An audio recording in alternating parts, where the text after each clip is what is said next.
Good morning my dear student. आज की इस क्लास में हम लोग बेटा क्लास 12th फिजिक्स में कूलॉम्स लॉ से रिलेटेड मोस्ट इंपॉर्टेंट न्यूमेरिकलों को देखेंगे। इसकी पिछली क्लास में भी हमने कूलॉम्स लॉ से रिलेटेड मोस्ट इंपॉर्टेंट क्वेश्चन देखे थे। उसको आज कुछ उससे थोड़ा सा और अच्छे टाइप के क्वेश्चन जो नीट और एडवांस के पॉइंट ऑफ व्यू से बहुत ज़्यादा इम्पॉर्टेंट होते हैं और इस तरह के कॉन्सेप्ट के सवाल हर साल पूछे भी जाते हैं। तो आज हम उसी वीडियो को आगे प्रोसीड करेंगे कि अब आपको कौन कौन से सवाल हैं जो कूलॉम्स लॉ के बेस पे आप लगा सकते हैं। देखिए अगला क्वेश्चन, ये बहुत ही अच्छा क्वेश्चन है बेटा, 3 बार आईआईटी में रिपीट हो चुका है, तो ध्यान समझिए क्या कह रहा है। बोल रहा है a system of two bodies A and B of mass 2 kg and 4 kg respectively have charges 2 coulomb. दो बॉडी हैं, देखिए इसमें क्या बोला है बेटा, दो बॉडी है, एक बॉडी है ए और एक बॉडी है आपके पास बी। इनका मास दिया है तो इसको एम ए मान लेते हैं। तो एम ए दिया है बेटा 2 kg और एम बी दिया है 4 kg। और देखिए साथ में बोला गया है कि दोनों बॉडियों पे जो चार्ज है, तो इसको मान लेता हूँ क्यू ए आप लेट कर लीजिए, तो 2 कूलम और क्यू बी आपको दिया गया बेटा 2 कूलम। इतना आपको बोला गया है। अब आगे क्या कह रहा है, find the distance travel at A. आपको ये फाइंड करना है कि ए कितना डिस्टेंस ट्रेवल कर जाएगा, यानी कि डी ए निकालना है, क्वेश्चन मार्क है। कब की बात कर रहा है, if distance travel by B is 10 metre, और जो बी है डी बी वो कितने मीटर डिस्टेंस ट्रेवल कर रहा है, 10 मीटर। तो देखिए सिंपल सा है कि 2 कूलम चार्ज इसके ऊपर है, 2 कूलम चार्ज इसके ऊपर है। इट मीन्स कि दोनों बॉडियों में कैसा फोर्स लगेगा बेटा, रिपल्सन फोर्स लगेगा। तो ये बॉडी को इधर रिपेल कर रहा होगा और ये बॉडी को किधर रिपेल कर रहा होगा बेटा, इधर रिपेल कर रहा होगा। अब ये बोला है कि इतना यहाँ पे रिपल्सन हो जाता है कि ये आपका जो डी है ये आपका 10 मीटर दूर डिस्टेंस ट्रेवल कर जाता है। तो आपको बताना है कि इस समय जब आपका बी बॉडी 10 मीटर की डिस्टेंस ट्रेवल किया है तो ए बॉडी कितनी डिस्टेंस ट्रेवल करेगी। तो देखिए इसमें कुछ नहीं है, जैसे ये बॉडी इसको रिपेल कर रही है, ये बॉडी इसको कर रही है। ये कब तक रिपेल करेगी बेटा, जब तक एफ नेट जो है इनके बीच में क्या नहीं हो जाएगा, जीरो नहीं हो जाएगा। एफ नेट क्या नहीं हो जाएगा, जीरो। अगर किसी बॉडी का बेटा एफ नेट जीरो हो जाए तो हमेशा उसके लिए याद रखना, ये फार्मूला आप यूज कर सकते हैं कि बॉडी का मास इंटू बॉडी की distance equal to second body का मास सेकेंड बॉडी की डिस्टेंस। ये फार्मूला आप अप्लाई कर सकते हैं। अब एम ए है 2 kg, डी ए हमको फाइंड करना है, एम बी आपके पास है 4 kg, डी बी आपको गिवन है 10 मीटर। तो यहाँ से बेटा डी ए इक्वल टू ये हो जाएगा 40/2, तो डी ए इक्वल टू आपके पास आ जाएगा 20 मीटर। इट मीन्स जब आपकी बॉडी बी 10 मीटर की डिस्टेंस ट्रेवल किया होगा उस समय ए कितना हमारी डिस्टेंस ट्रेवल करेगा बेटा, 20 मीटर डिस्टेंस ट्रेवल किया होगा। अब हम चलते हैं नेक्स्ट क्वेश्चन, देखिए क्या कह रहा है। ये भी काफी अच्छा सवाल है। बोला जा रहा है बेटा a system of two bodies A and B mass 2 kg and 4 kg, ठीक है वैसा ही सवाल है। इक्वल चार्ज है 2 coulomb on the find the speed of A at T second if the speed of B 20 metre पर second at that instant. अब देखिए इसमें हमसे स्पीड दी गई है बी बॉडी की और ए बॉडी की स्पीड पूछ रहा है। तो जो जो कंडीशन उसको देखिए ध्यान से हम यहाँ पर बनाते हैं, ध्यान समझिए बेटा।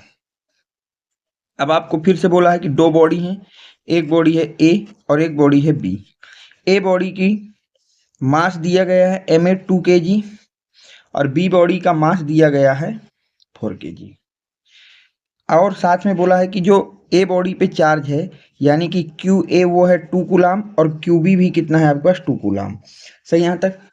तो आपको वेलोसिटी बताना है बॉडी ए की, कब, जब आपकी वेलोसिटी बी की होगी 10 मीटर, इतना ही दिया नहीं, 20 मीटर पर सेकंड। ओके 20 मीटर पर सेकंड, ये क्वेश्चन है। तो देखिए अब इसमें भी है बेटा, ये बॉडी दोनों एक दूसरे को रिपेल करेंगे क्योंकि दोनों में जो चार्ज है वो कैसा बेटा, सेम है। तो ये बॉडी ए बॉडी बी को इधर को रिपेल करेगी और बी ए को इधर करेगी, और कुछ समय बाद एफ नेट कितना हो जाएगा, जीरो हो जाएगा। और जब एफ नेट जीरो हो जाएगा उस समय आप ऐसे सवालों के लिए हमेशा मोमेंटम कंजर्वेशन का लॉ लगा दिया करिए। मोमेंटम कंजर्वेशन क्या कहता है बेटा, इनिशियल मोमेंटम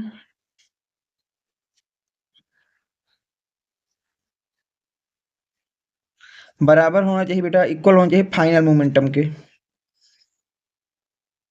मोमेंटम क्या कहता है, मोमेंटम का फार्मूला होता है मास इनटू वेलोसिटी। तो इनिशियली बॉडी ए और बॉडी बी जो हमारी रेस्ट में है, तो हम लिखेंगे पहला mass A body V A. A body का मास और उसकी वेलोसिटी प्लस बी बॉडी का मास और उसकी वेलोसिटी इक्वल टू, ये तो हमारा हो गई इनिशियली कंडीशन है। अब फाइनल क्या है बेटा, ए बॉडी का मास उसकी वेलोसिटी को वी ए डैश कह देते हैं और माइनस, अब यहाँ माइनस इसलिए लगाएंगे बेटा क्योंकि ये ए बॉडी इस तरफ को जा रही है और बी बॉडी इस तरफ को जा रही है, दोनों की डायरेक्शन अपोजिट है, तो अगर ए की वेलोसिटी इधर को है तो दूसरे की इधर को मान लेंगे तो माइनस लगा देंगे, तो माइनस हो जाएगा M B V B dash.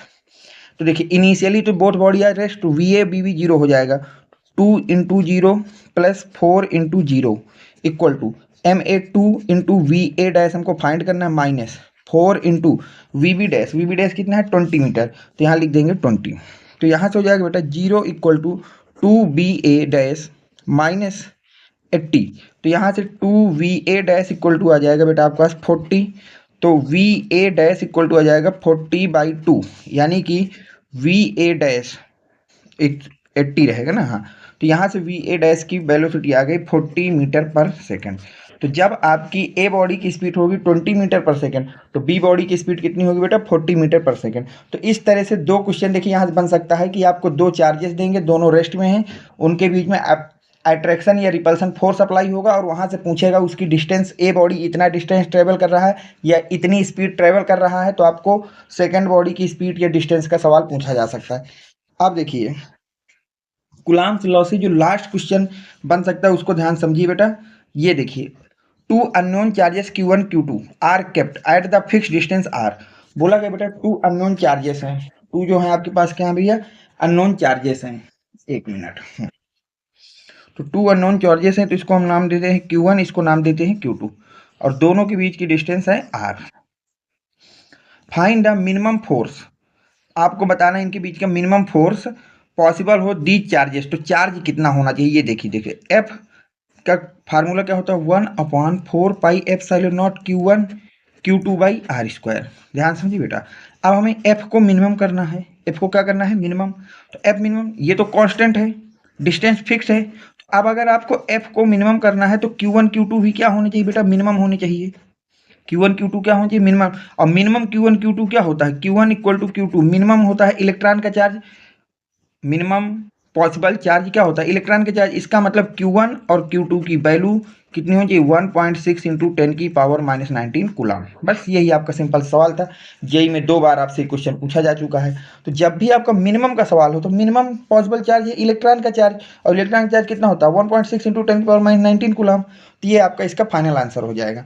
ठीक, यहाँ तक मैंने आपको जितने भी इंपॉर्टेंट न्यूमेरिकल बन सकते थे कूलम्ब्स लॉ से रिलेटेड मैंने सब कुछ आपको करा दिया। इसके बाद भी अगर कोई न्यूमेरिकल है जो आपको समझ में नहीं आ रहा है या आपको कोई और टॉपिक है तो आप बेटा मेरे व्हाट्सएप नंबर 7880960882 इस नंबर में उसकी फ़ोटो भेज देंगे, मैं इसका सोल्यूशन आपको जल्द से जल्द प्रोवाइड करा दूंगा। अब हम नेक्स्ट लेक्चर में देखेंगे बेटा कूलम्ब्स लॉ का वेक्टर फॉर्म क्या होता है और किस तरह से उससे रिलेटेड क्वेश्चनों को सॉल्व किया जाता है।